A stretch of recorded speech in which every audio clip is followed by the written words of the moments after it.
Welcome back, creeps. Thanks for starting. I always have trouble starting off this podcast. All right, so... Hi. Oh, sorry. I just wanted to say hi too. Hi, everyone. This is me, Dulce. Okay, so this week we're using some different recording software and a different laptop because my laptop is sick. So... Yep, so we're using mine. Yeah, so apologies for any change in Audio. quality, yeah, basically. Yeah. I don't know how to use this yet, but we're learning. Yeah. Ha, ha, ha, ha, ha. Yeah, who gives a shit? Or let's just give them a story. All right. Whoa. Okay, so this week we're going to Australia. Sick. Yeah. We're going to Australia, and we're also going back in time. All right. I'm ready. That's the time machine. Okay. All right. So, my sources this week are news.com.au, vice.com, and Wikipedia. April 35... Nope. The 35th of April? 35th of April. Wow. No, April 1935. Coogee Beach, New South Wales, Australia.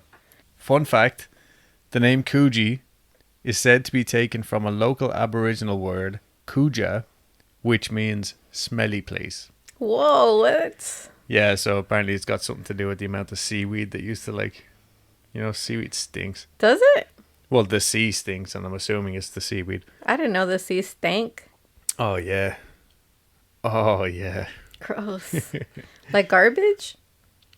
Well, I guess it's just like, it's the smell of the sea, you know? Sea stink? Yeah. All right. Anyway, father and son, Bert and Ron Hobson, are out fishing to try and find a new main attraction for their aquarium. Not like a home aquarium, but Bert actually owned the Coogee Aquarium.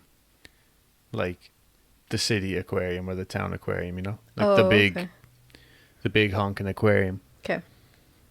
Business had gotten really bad because this was during the Great Depression, and the Coogee Pier, which is basically like the Wonder Wharf, had been torn down the year before, which meant like the only attraction there was the aquarium. So there was no like passers-by or whatever. Anyway, business was doing shitty, so they were like, we need to go out and catch something big. Oh. So they did. They managed to catch a 4-meter, which is 13 feet, long tiger shark, Nice. weighing around a ton. Whoa. Yeah. And they Wait, a meter? Is that... No, 4 meters. So that's 40 feet?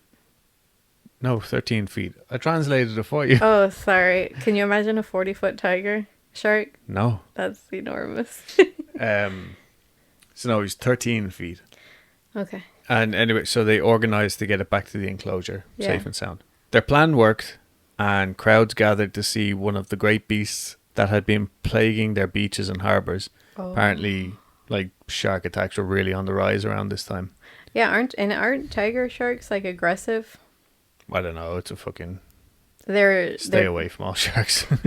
Their teeth they look curved. I think this is the same shark you're talking about.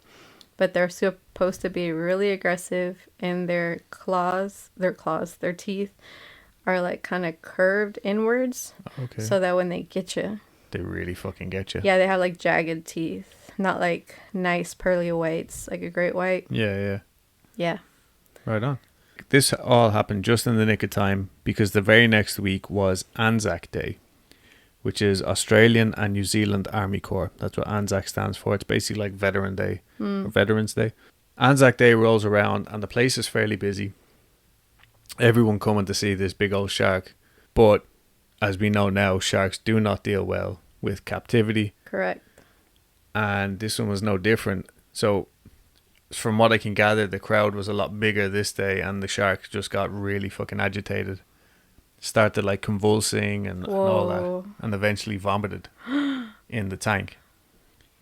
It coughed up a rat and a bird. What? And it turned out it had actually eaten a smaller shark. Right? This is like a fucking children's nursery rhyme. Yeah. Because this smaller shark had consumed a human fucking arm. So it was like a turducken. Yeah, basically. So here's this left arm floating around in this tank for everyone to see. Wait a minute. So before, how long had it been in captivity before it puked? A week. Wow. Yeah. It must have like a week real or like 9 shitty days or digestive system. Probably. But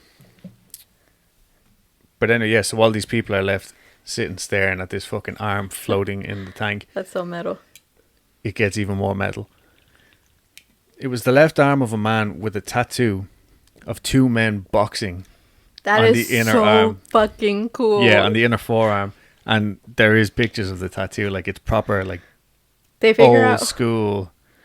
Yeah. But yeah, so it's just like single line, like no shading, real fucking badass tattoo. Like a prison tattoo. Yeah. It also still had rope attached to the wrist. What? Yeah, and initially they called the police. Obviously, 1935, like they either physically went to the cop shop or they had one telephone. Or they ran to the police and on like while they were shouting, woo, woo. Yeah. But the police initially thought it was a joke. Yeah. They were like, They get thought it the was fuck out of fake? here. Like, well, they didn't believe them at all. Oh. And then when they got there and saw the arm, they were like, nah, this is just some like shitty stunt pulled by like the park owner or the aquarium owner. Fucking naysayers. Yeah, or some bored medical students with too much time on their hands and access to spare parts. Yeah, seriously. So first of all, medical students do not have that much time on their hands. Yeah. And also, like, just go fucking look. Yeah. You know what I mean? Accept the fact that this is a human arm. What's it gonna cost you? Yeah. Like, if nothing else, you get to see the shark for free. But anyway, they get the arm and they bring it to the coroner's office, and he quickly realized that the arm was not actually bitten off.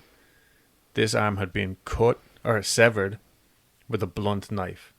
Okay, so the original small shark that swallowed it whole. Thanks to the tattoo and the very new fingerprinting technology at the time. And the shark. And the shark. They were able to identify it.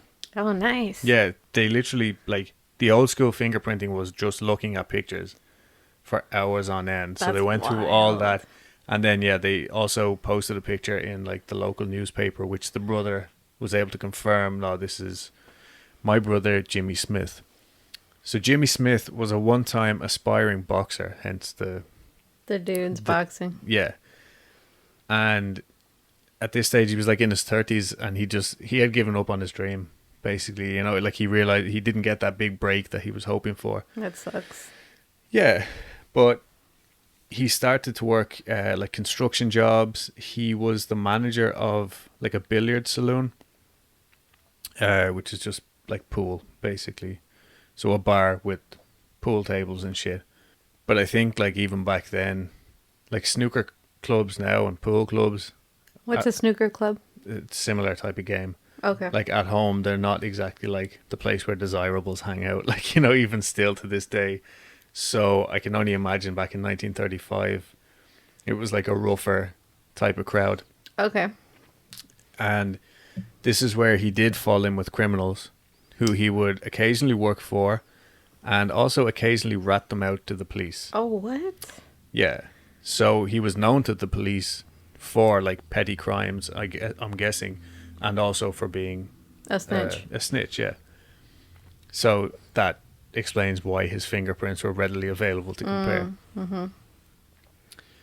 While he was working as a builder, he became acquainted with Reginald Holmes, like Sherlock Holmes.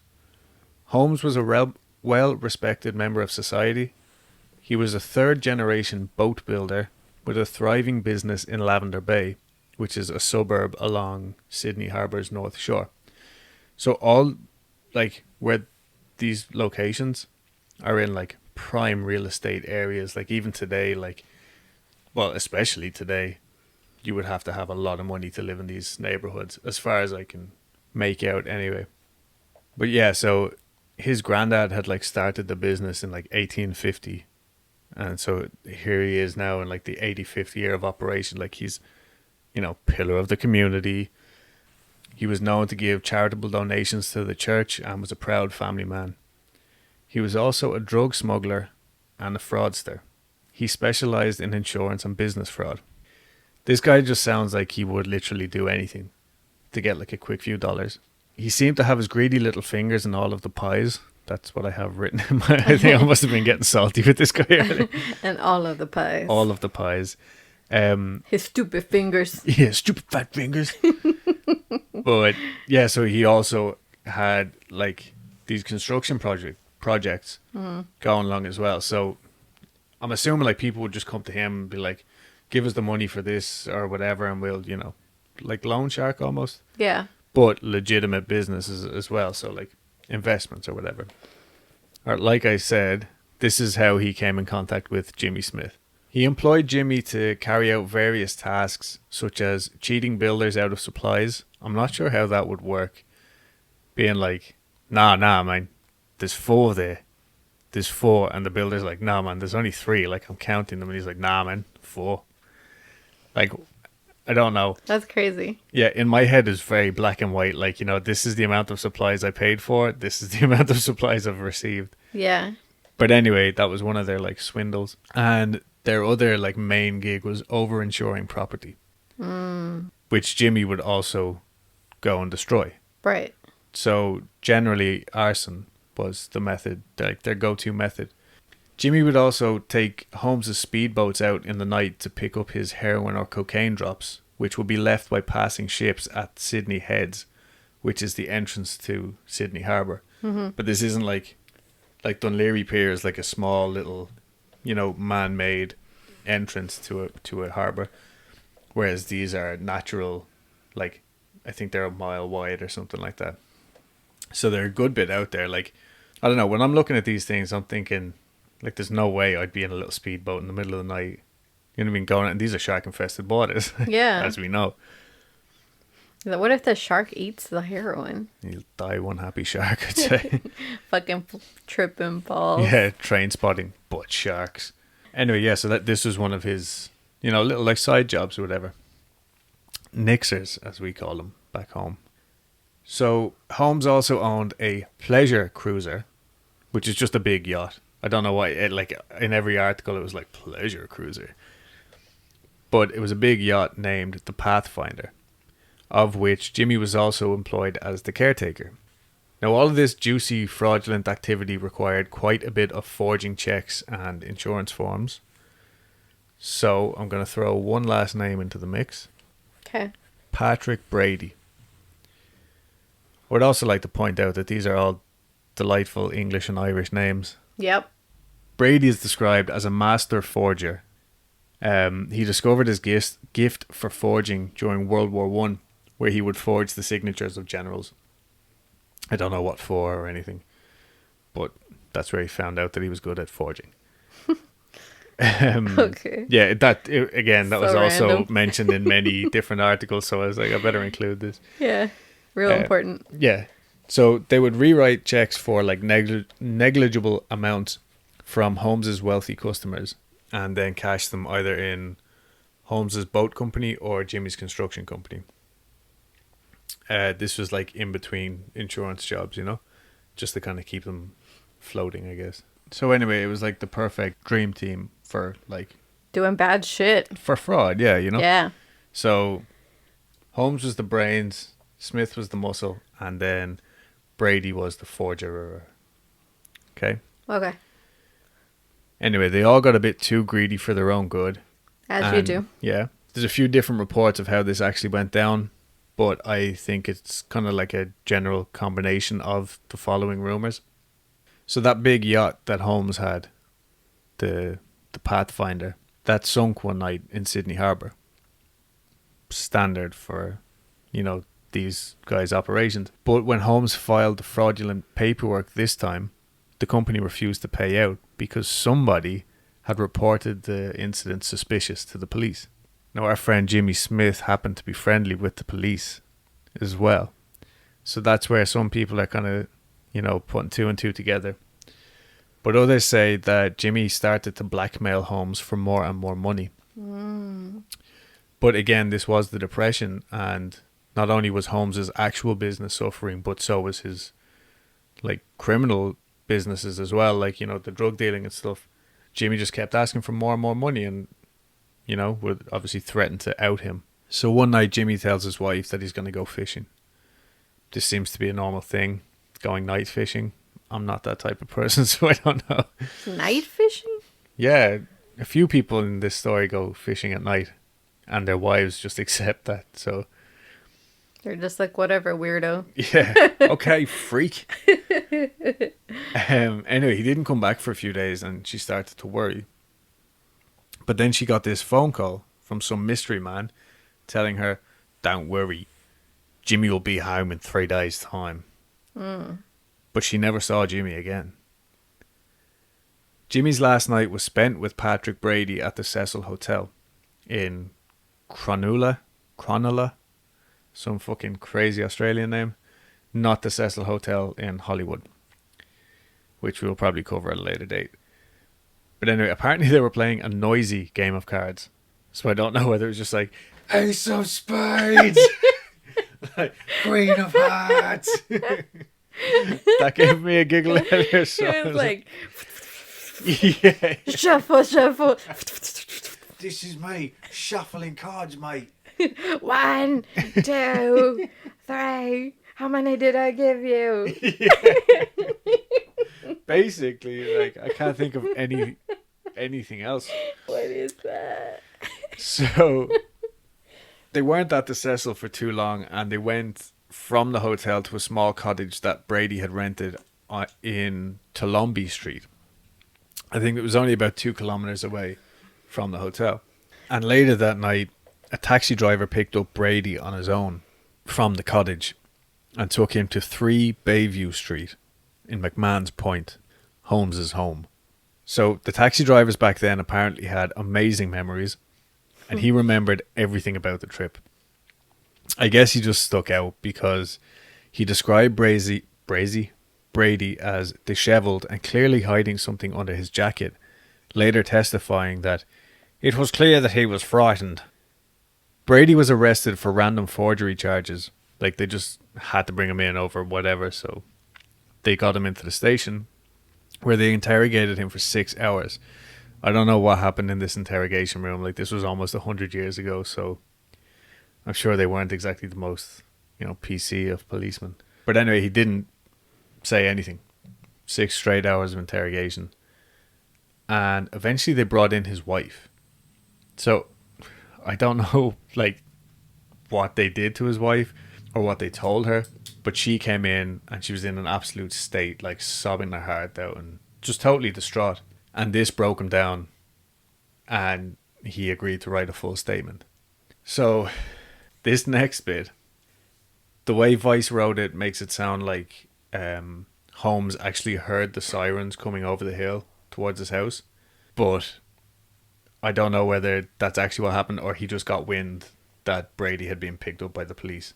Anyway, early on Monday morning, around 3 weeks after Jimmy's arm had been barfed up by that unfortunate tiger shark, Holmes gets hammered, grabs a bottle of gin, and takes off on one of his speedboats, literally from his house, his little boat shed out his back garden, guns it into Sydney Harbour. Flat out. Anyway, the police see he's speeding and driving erratically. There's rules in the harbour just as there is on the fucking road. Yeah. And he is fucking gunning it. And as well, I would like to think that this was one of the top speedboats of the time, considering he was the man for that kind of thing. His pleasure boat. Well, no, this is his pleasure boat's for pleasure. Speedboat's for speed. And his pleasure boat's being fucking sunk and destroyed anyway. Oh, yeah. So anyway, he comes ripping out of his harbour. He comes ripping out of his house. And the harbour police are after him. They see him, they go after him. And he would slow down and let them get close. And then when they did get close, he'd fuck off in the opposite direction. Right? Apparently this went on for hours. And I mean, as long as the bottle of gin would last him, right? Pretty much. He's like, I don't know about you guys, but I'm having a great time. Hey, coppers, fuck off. You were like, all right, you can go get me. Psych. Yeah, literally, this is what was going on. So he, like, crowds of people gathered around the harbour just to watch all this commotion. Yeah, so anyway, he eventually stops and he makes a big show of standing up on, like, the edge of the boat or close to the edge, and anyway, in front of all these onlookers and police. Like Rose from Titanic. Yeah, a little bit. But he's got a gun in his hand. Oh, fuck. And he says, Jimmy Smith is dead, and there's only another left. If you leave me until tonight, I will finish him. Nobody really knows what he meant by that. Like, he was plastered. Wait, say that again, but without the... In English. Yeah. He said, Jimmy Smith is dead, and there was only another left. If you leave me until tonight, I will finish him. Oh, so he thinks that he's going to kill the other dude? Well, yeah, but nobody really knows. It was kind of like this weird cryptic message. Yeah. Anyway, he's visibly hammered, and the police get ready for a gunfight. He puts the gun to his head, pulls the trigger, and his body falls into the harbour. Crazy. Yeah, the police move in. Holmes regains consciousness, scrambles back into the boat, and takes off again. What the fuck? I swear to God. Wait, so he shot himself and Shot he just himself dusted himself off? He passed out and fell into the water. Where did he shoot himself? Fell into shark-infested water, can I just say. Now, shark attacks in the harbour are very, very rare. But what are the odds? Like, he shot himself in the head. Again, this is where reports start to differ. So, like, one article says that this was the end of the chase. Another article says he takes off for another 4 hours. Oh, fuck. Okay, so I'm assuming that this whole thing lasted around 4 hours.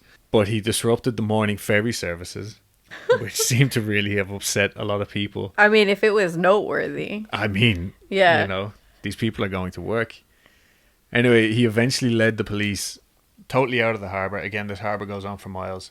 And he brings them out another 2 kilometres, like a mile and a half or something, outside the harbour into the sea. And eventually he just gets tired and he stops. And he hands himself in. That's so crazy. I know, right? It's like these cops just got forced into like some crazy chase party. Yeah. And then he was like, I guess maybe the gin started to wear off. Yeah, and he was just like, what the fuck am I doing? Yeah. But should have brought 2 bottles. Yeah. But when the police like finally got him, the empty bottle of gin was just floating around the bottom of the boat. Christ. Yeah, so other sources say, oh yeah, I said that, like, as soon as he regained consciousness, he handed himself in. But the bullet, like, he did shoot himself in the head. But my notes say the bullet was deflected off his bony ass forehead. What? But that's literally what happened. I think, like, if you hit your... Because it happens, like, obviously not a lot, but quite often, where if you hit your head, like, shoot yourself in the head at just the right angle, the bullet will actually skate around. Like, it won't go through your skull. Yeah. But it'll fly around, like, under your skin and out through the other side. That's crazy. Something like that. Please, nobody quote me on... Like, I'm not a fucking doctor. I've just watched a lot of true crime documentaries.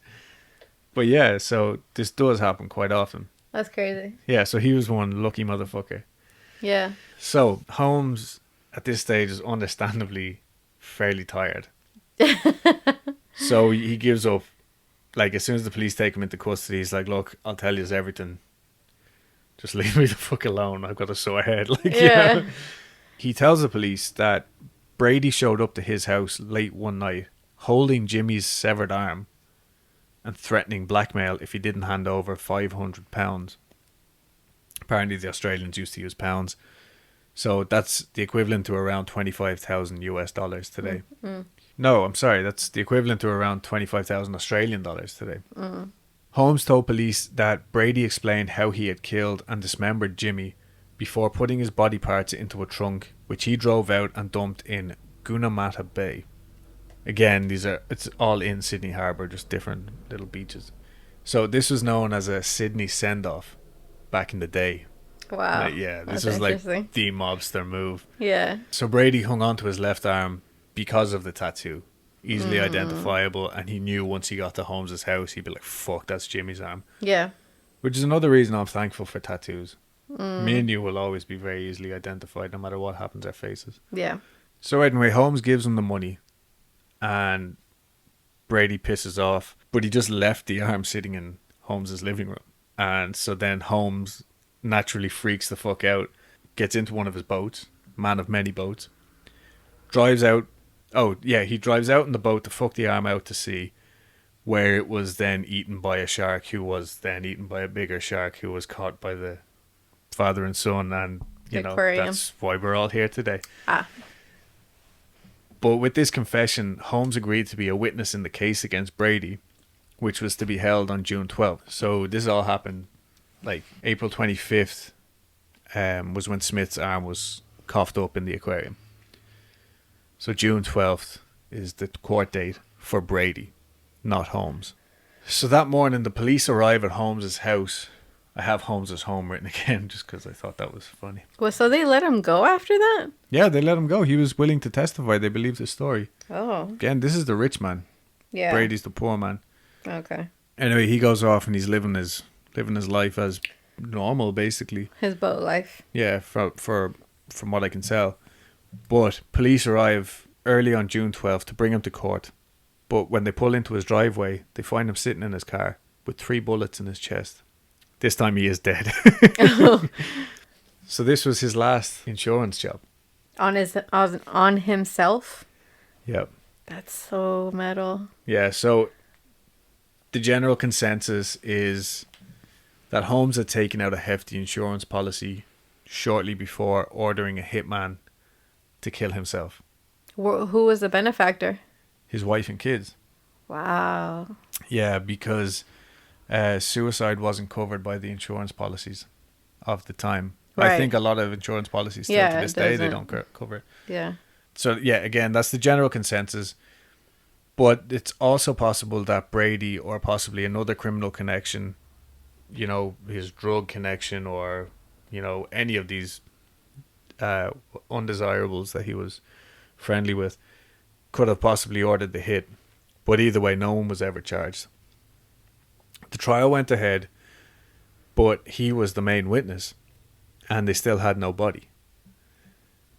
So they couldn't actually prove that Jimmy was dead.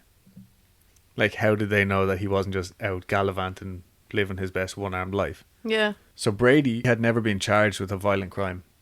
The police managed to get him in on those forgery charges, which they probably would have never even looked into if he hadn't come under the spotlight like this. He was also only 5'4". Jimmy, remember, was an aspiring boxer in his youth. He was a big dude. With that in mind, Brady was acquitted of all charges. The judge just couldn't put it together. Like, all this evidence was like circumstantial, basically. Are you fucking kidding me? There's like as if drugs overdoses don't fucking exist, as in slipping someone like a Mickey doesn't fucking exist. But they couldn't prove it. There was no body. There was no toxicology reports. Nothing. They had that confession. From a dead man. So stupid. Like, at this stage, it's literally just Brady's word against Holmes's word. Uh-huh. So anyway, Brady walked out a free man. Uh-huh. It is thought that even if Brady didn't kill Jimmy, he knew exactly who did, having all these connections. But he maintained his innocence until his dying day in 1965. There's one tiny little, I won't even call it a twist, but according to Vice, years after the trial, Brady's wife said that she actually had gone to the cottage that night, this random little cottage that Brady was renting, because she thought that he was having an affair. So she went out to catch them in the act. And when she got there, she heard a whole group of people, men, drinking and playing cards, again with these really loud cards that she can hear through the fucking window. But yeah, there's no way they can confirm if this happened, if it did happen, who the men were. Like, you know, now it's, 90 years ago, 85 years ago? There is an Australian legal historian named Alex Castles, and he reckons that Jimmy was killed in the cottage, but it happened while Brady was genuinely out fishing. Like, Brady had left this party to go out on his boat, and the cottage was just rented under his name for whatever reason. And the people who actually murdered Jimmy were far more nefarious than Brady. Like, they were way above him. So Brady just kept his mouth shut. He knew what happened, possibly even got rid of the body, but did not want to rat out anybody else. Yeah. And also, the fact that Jimmy was a snitch only came out, obviously, after all this shit had come out to the police and stuff. Oh. So I don't know whether that kind of put a dampener on the case, like, as in nobody wanted to help then. Yeah. It seems like there was a lot of closed-mouthed groups and stuff. Yeah. Well, that makes sense because I think I was reading that book about Catherine Smith.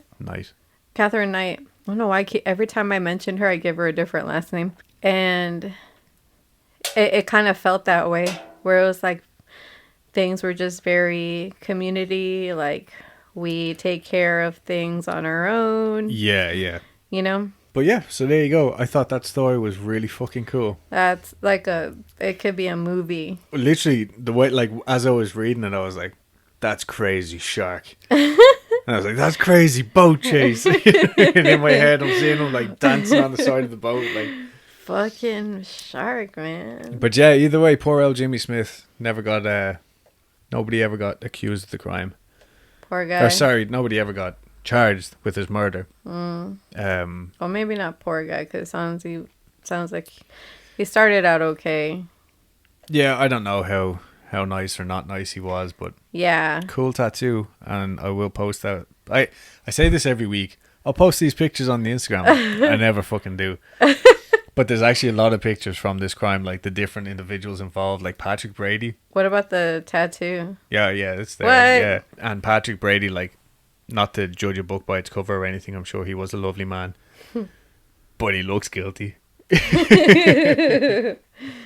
There's a book by Vincent Gatton Kelly called Shark Arm Case. I think it's about this. Yeah, it is. Yeah. That's hilarious. Shark arm case. Really rolls off the tongue. Yeah, so it is like a really well-known case, and I didn't fucking know about it. no, neither did I, and so I'm sure there have been many a podcast to cover it.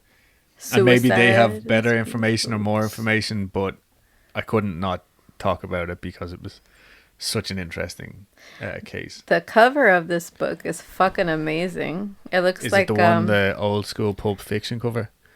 It's this one. Yeah. It's like a really old Jaws poster or something. Mm-hmm. Right. Tell me a story, Dulce. Yeah, okay. So I wanted to talk about Japanese ghost stories because they seem cool. I mean, that's why I talk about anything on here. So, because it's cool. Yeah. I get it. Anyways. And I'll, from time to time, I'll talk about these stories because there's so many fucking yokai, like Japanese folklore and all sorts of stuff. Kind of like, I think of it like, you know how like in Greek mythology, they made all kinds of stories and like, in their own mythology to explain things. You know what I'm saying? Yeah. Or like they made stories for caution, like cautionary tales. Yeah. It's the same thing, which I think is really cool and interesting. But anyways. But yokai is... Ghost. Japanese ghost. Ghost. A Luigi board. All right. So the first one I'm going to talk about is... I'm going to Americanize the fuck out of this. Kuchisake Onna. So that translates into slit-mouthed woman. Slit-mouthed woman. Yes. So the story goes that her husband had punished her for constantly cheating on him by slitting her throat open from ear to ear. Yikes. She goes undetected amongst us because she wears a mask, much like the ones we've been accustomed to wearing in 2020. She will approach people at night to ask them strange questions like, "Do you think I'm beautiful?" Which is what someone who is looking for some late night fun would ask. If you say no, she will kill you instantly. Jesus. How? I'll tell you. Okay. If you say yes, she'll take off her mask to show you her mouth. She will then ask you again if you think she's beautiful, and then slice your mouth up like hers. So either way, you're screwed if you meet her. Fuck. Yeah. You haven't heard this one? I don't think so. I don't know much about any Asian culture. Really? Yeah. Wow. And I feel like now, like, there's so much. Yeah. Like, where do I start, I think I know a little more than you because I watch anime. Yeah, which... Well, used to watch anime. It's not that I don't want to anymore. There's just so much stuff to watch. Yeah. And rewatch.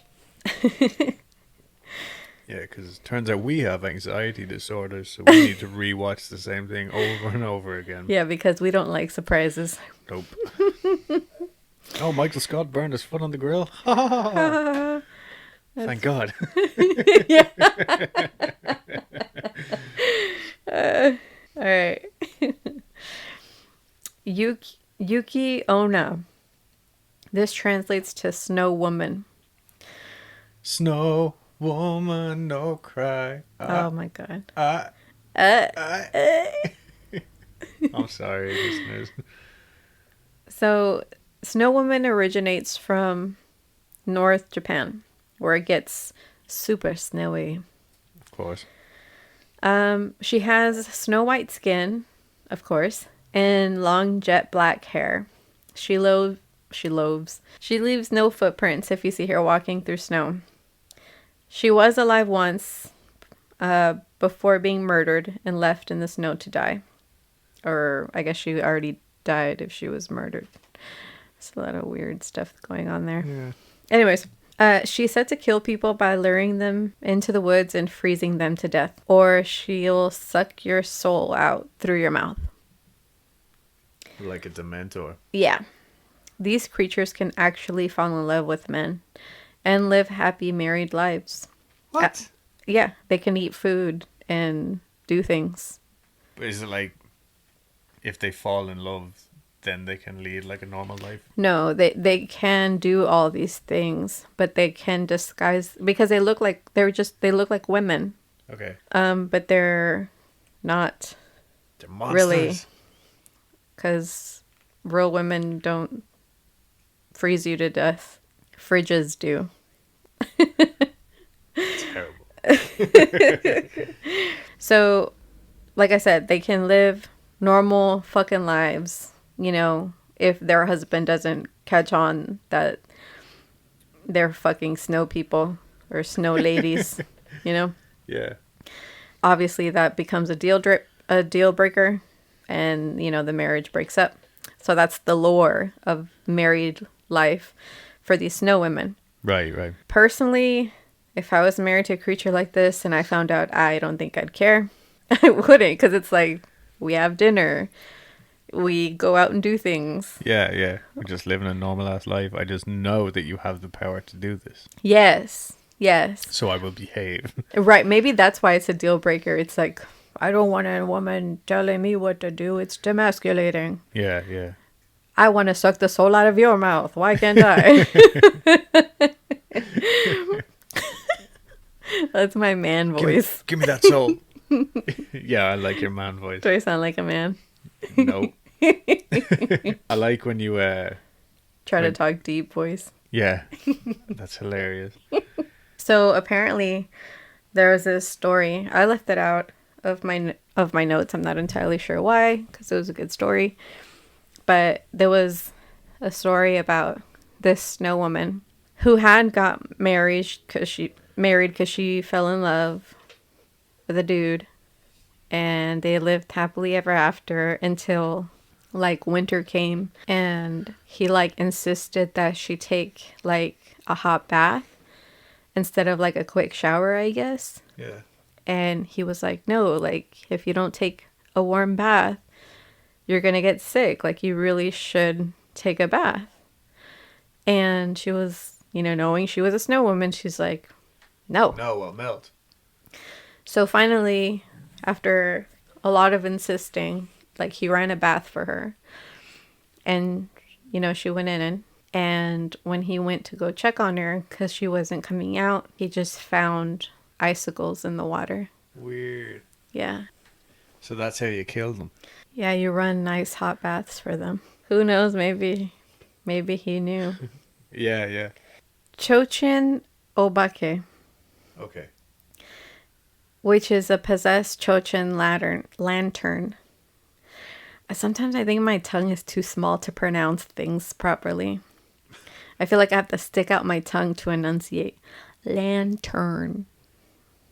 Anyways, it's a possessed Chochin lantern that comes into being after being in someone's possession after 100 years. So it's a normal paper lantern before that. Okay. But it has the possibility of getting randomly possessed and becoming alive. So you're like, oh, that lantern's almost 100 years old. We Better throw it out. Yeah. Or give it to the neighbors. Because it has to be owned by the same person. Oh, I thought you meant like give it to the neighbors and let their house turn to shit. Yeah. Well, I mean, I don't know if it's person, because then, like, how often do you meet a 100-year person? 100-year-old person. Yes. Okay. You know, I'm not going to correct that anymore. It's just how I fucking talk. Okay. But maybe it has to do with maybe just like being in the same household or building for 100 years. Yeah. The paper splits along one of its wooden ribs, forming a gaping mouth with a wild, lolling tongue. Kind of like cartoonish. Yeah. Yeah. 1 or 2 eyes pop out of the upper half of the lantern, and occasionally arms or legs may sprout from its body as well. This yokai is not harmful, but it just likes to scare humans and laugh at them. Yeah, I can picture this. Like, it's kind of like in my head, I'm picturing like a Pokemon, like Gengar. There are, most of them are, not harmful, but scary though. Yeah, obviously scary. Yeah. They just do it for shits and giggles, but there are harmful yokai that disguise themselves as this kind of yokai. Oh, okay. Yeah. So you're like, oh, scared the shit out of me, silly lantern. Oh, wait a minute. But, Yeah. Okay. Yeah. All right. Yorōgumo. Yorōgumo. Yorōgumo. The entangling bride is what it translates to. She inhabits populated areas and also caves and forests. She's a spider yokai. Nope. Mimi, my niece, is like, hell no. Yeah, I'm like, hell no, fuck that. There are actual Yorōgumo that are, they're spiders that can grow to be pretty fucking big. And they can they can grow big enough to catch small birds to eat. And these are fucking spiders. Wait, like the So South American there's a yokai. Yeah. Like, we're talking about real spiders right now. There's a yokai named after this spider. Okay. Like I said, they're actual Yorōgumo that are spiders. Only spiders. They don't turn into yokai. Right, okay. Okay. Sorry, yeah, I was confused. All right. She is, well, I guess Yorōgumo. Like, we're talking the spiders here. Just spider. They're colorful and vivid in appearance. Some of them don't, like, they vary in color. Yeah. And they look like somebody who does graffiti just dropped all their fucking spray paint on these spiders. Because some of them have really vibrant, well, all of them have vibrant coloring. Like, I saw one that was like purple and green. Wow. Yeah, it was pretty fucking cool. Yeah, like this one looks like a fucking World War II plane that, where they used to paint their planes. I don't know if that one's it, but the body is really fat. I think it might be like a male-female thing. Yeah. You're smart. Nope, just terrified of spiders. So these spiders are supposed to weave webs that are gold tinted. And yeah, like I've seen pictures and they do look like... That's crazy. Japan just seems like such a land of wonder. I can't wait to go. As soon as this stupid pandemic is over, then I can find another excuse not to go. The story is that after a Jorogumo spider reaches 400 years of age, they develop magical powers and feed on humans instead of small animals. As a result, they adapt and develop powers on how to prey on humans, like how to deceive them or appeal to them, appealing to their base sexual natures. Which is smart because it's like, okay, like I can use this other form to hunt. Yeah. So you have to adapt, right? Yeah. To catch your prey. It's like, look at this big ass. Look at this big vagina. Ass that I got. Yeah. Oh yeah, she had a huge vagina. Jorogumo usually appear as women and prefer to eat young men. Yeah. More supple, I'd imagine. Yeah. Once they're entangled in the yokai's web, they will inject them with venom that will weaken a man day by day until they die a slow and painful death. And then, you know, that's their source of food for a couple of days because they eat them slowly. Yeah. Sick bastards. They also have the power to recruit spiders in their employ, just in case the yokai needs reinforcement to thwart would-be meddlers that would get in the way of their next meal. This one's actually giving me like the proper shivers because of I can see you like. Yeah, because I'm just looking at more and more pictures of spiders, and then my I saw you jump because you thought a spider was on you. Against my arm. I was like, ah, bastard. I hate spiders. Me fucking too. Are you ready for the next one? Are you ready for this? Yes. It's not a spider. Thank God. Gashadokuro. These are fucking cool. They're giant skeletons who don't need nourishment but choose to eat humans anyway. What? Yeah. So, okay. Check this out. They move only at night and usually gravitate towards old battlegrounds or mass graves. They're noisy, but can quiet the chatter of their bones and teeth in order to sneak up on a human they plan to kill by crushing them or biting off their heads. Whoa. Yeah.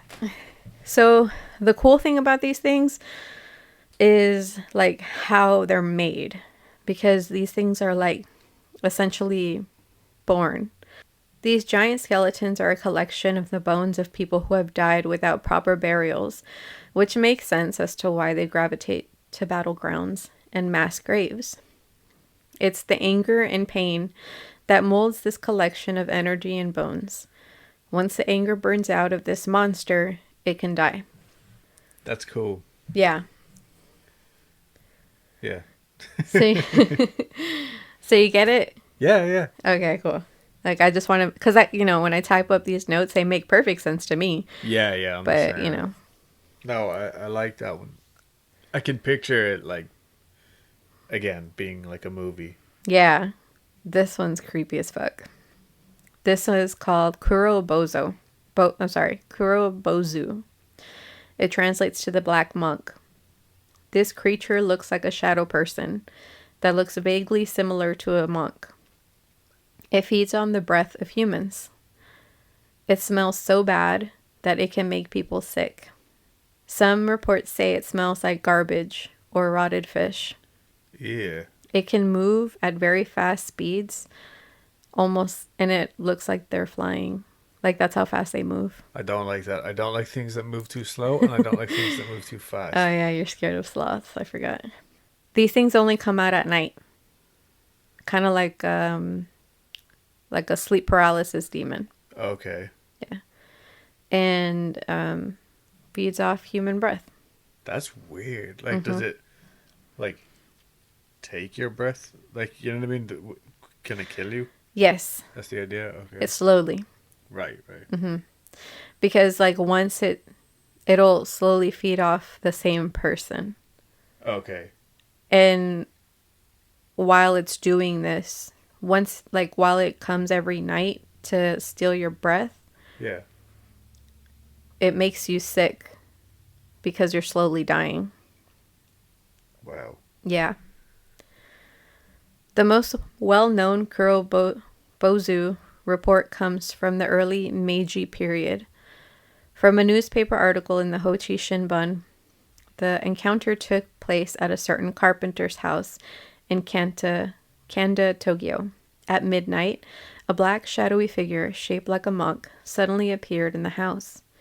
The creature entered the bedroom where the husband and wife were sleeping. It climbed over the carpenter's sleeping wife and stuck its tongue in her ears and mouth. Then it licked her all over. The creature smelled like foul garbage. The smell was so noxious that the family became ill. Again and again for several nights, the Kurobozu returned to assault the carpenter's wife. Finally, she could not put up with it anymore. She left her husband and went to stay with some relatives. According to the carpenter, after his wife left, the black monk stopped coming. Interesting. Isn't it? Interesting that all of a sudden the house smells like death. And then his wife has gone to live with her family far away, supposedly. Well, the whole family started getting sick because of how bad it smelled. Interesting. Oh, you're stupid. No, but that's fucking gross. Don't lick me. Don't lick me. Ever. Oh, I forgot to mention the sources. Blog, gaijinpot.com, Yokai fandom, yokai.com. This is the one I think that I actually used for when I did the Doppelganger or the Akirio episode. Mm-hmm. Yeah, that's where I found. It's a cool website. You should go check it out. Yes. Not you, it's a listener. Yeah, so I'm that because there's just so much on that website. I'm just like, wow. I want to pick everything that seems interesting to me and share it with the world that doesn't know about this website. Yeah, it's so hard to not get distracted when you find like one of those sites. Mm-hmm. So the last one is called Kakehashi.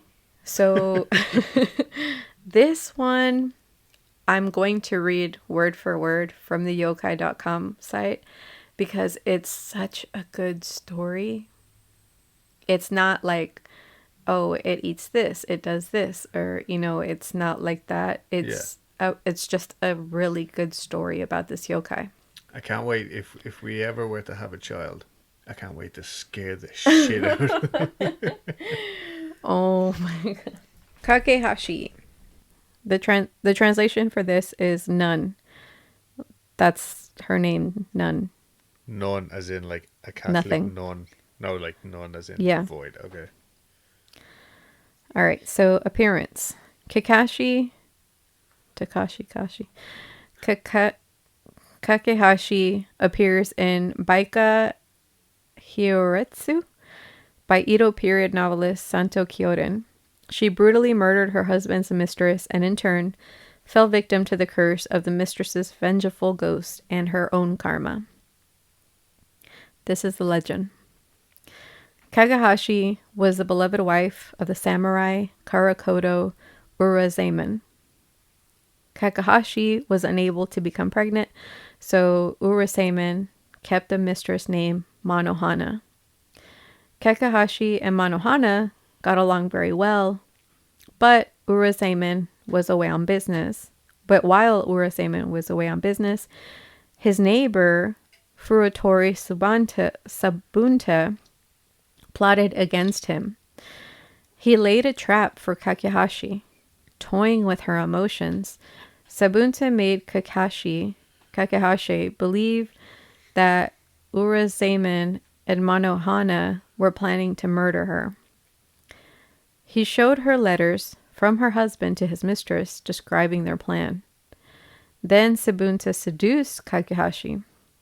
He convinced her to kidnap and torture Manohana, then finally drowned her in a goldfish tank. That seems small. Yeah, what the fuck? Afterwards, they stole Urasaemon's valuables, ran off into the mountains together. Kakehashi and Sabunta ran into a gang of bandits who stripped them of all of their stolen goods. Penniless and wanted for murder, Kakehashi and Sabunta had no choice but to hide away in the mountains. They survived by becoming bandits themselves. Sabunta dressed up as a Yuki-onna, as we mentioned before, a snow woman, scaring and robbing travelers in the snowy mountain pass. He amassed a large amount of wealth and eventually became a powerful bandit leader himself. Meanwhile, Kakehashi was tormented by the spirit of Manohana. She suffered terrible dreams in which she was attacked by countless goldfish, which bit her all over. Oh, that's kind of weird. Isn't it?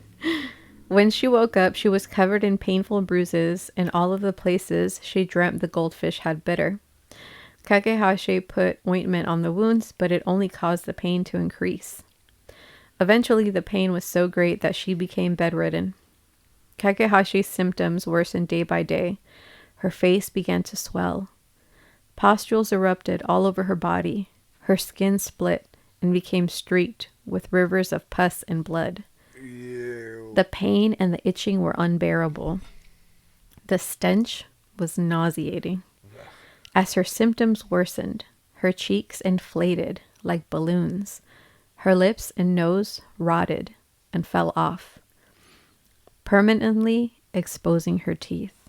Her inflamed eyes pushed out of their sockets. Kakehashi could no longer swallow food and began to starve. She could barely drink water, and even that caused her great pain. Her belly became distended like a taiko drum. Her arms and hands shriveled up until they looked like skin and bone. She now looked like a giant, grotesque goldfish. No doctors were able to diagnose her illness, but Kakehashi knew that it was a curse of Manohana's ghost. Consumed by suffering, Kakehashi lashed out at Sabunta. "You brought this curse upon me. You turned me into an adulteress. You made me kick Manohana's pregnant belly until it split open. Jesus. You made me kill her unborn child. Don't think I will ever forget it." Kakeshi's pain caused her mind to snap.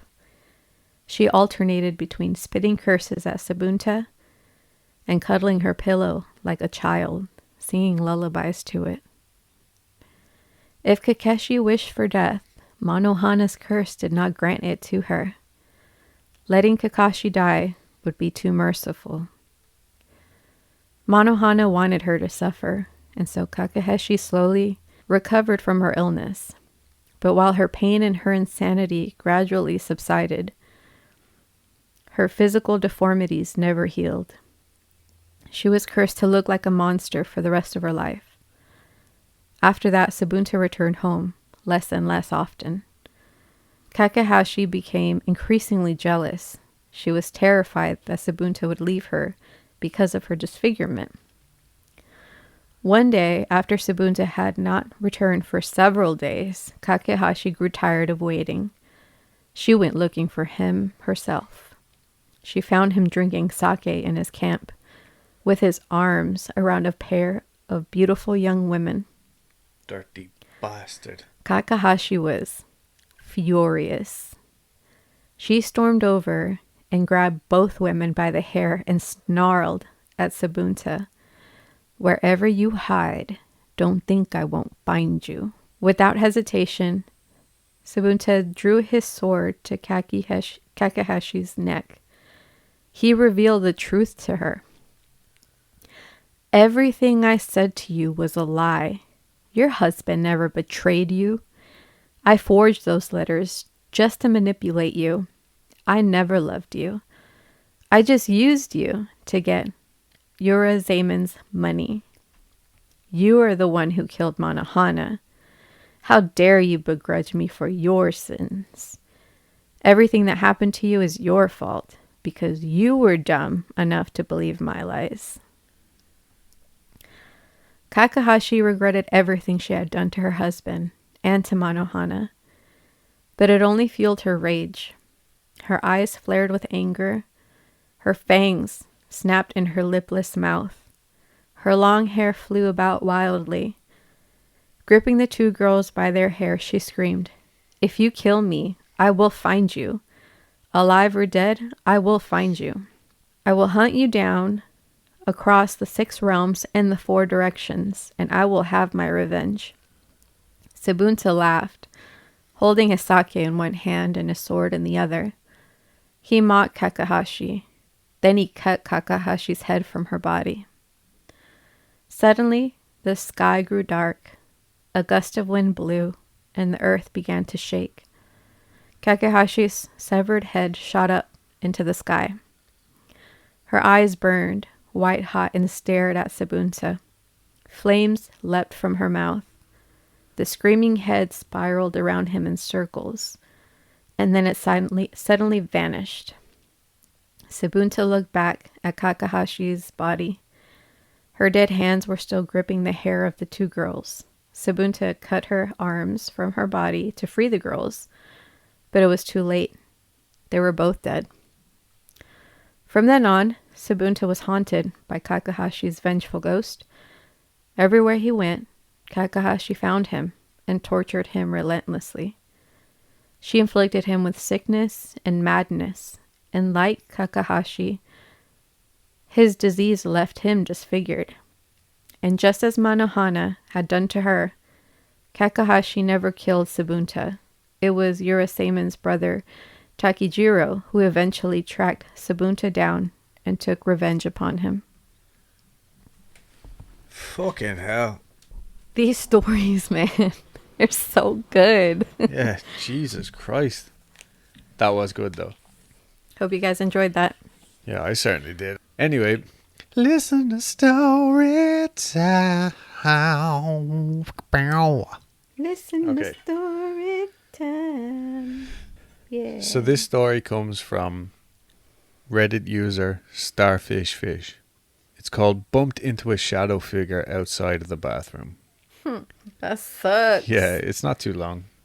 That's what she said. Hey. I was staying up late watching TV one school night when I was around 16. I'm 23 now.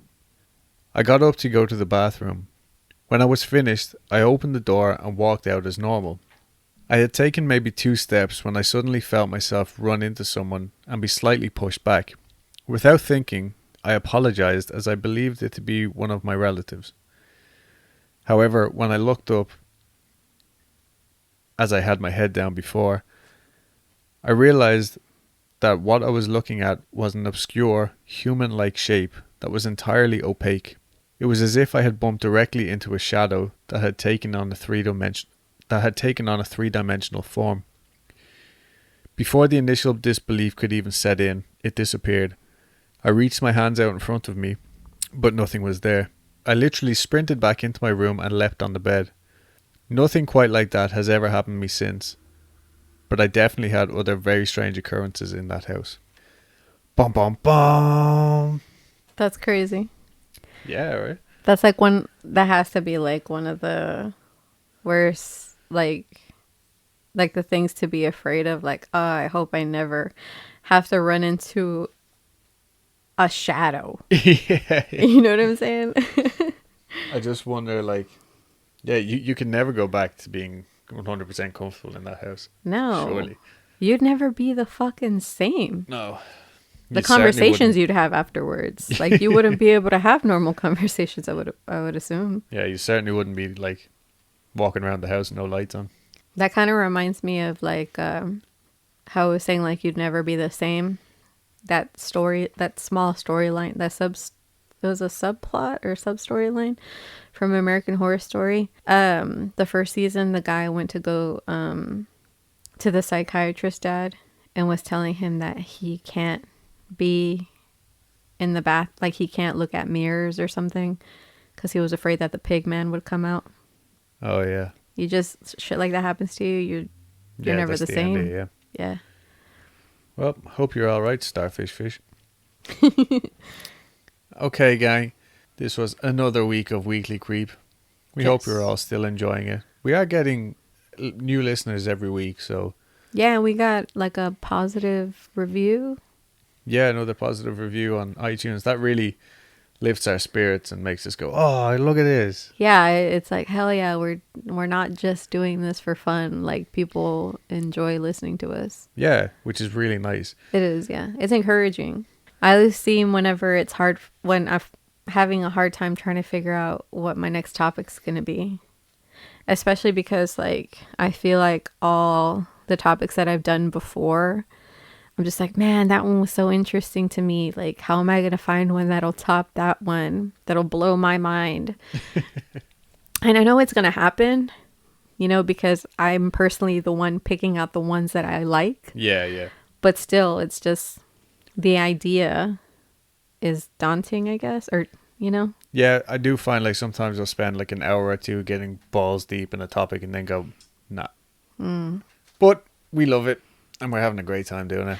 Okay, gang. Make sure to follow us on all the shit. Instagram. I've gotten real young and hip and cool, and I can do questions and polls on there now. Well, you're fucking 29. You are young. Well, I'm even hipper and cooler than I should be. No, so interact with us on there. That's definitely where we're most active. We are on Facebook, and we are also on Twitter. That noise in the background is our cat wants to get in. Yeah, the asshole cat. So let's wrap it up. Okay. See you guys next Friday. Hope you all enjoyed the show. Yep. Send us your personal stories, your personal experiences to weeklycreep@gmail.com. And yeah, that's it, I think. Yeah, we'll see y'all later, or we'll talk to you guys later. Okay, bye. Bye.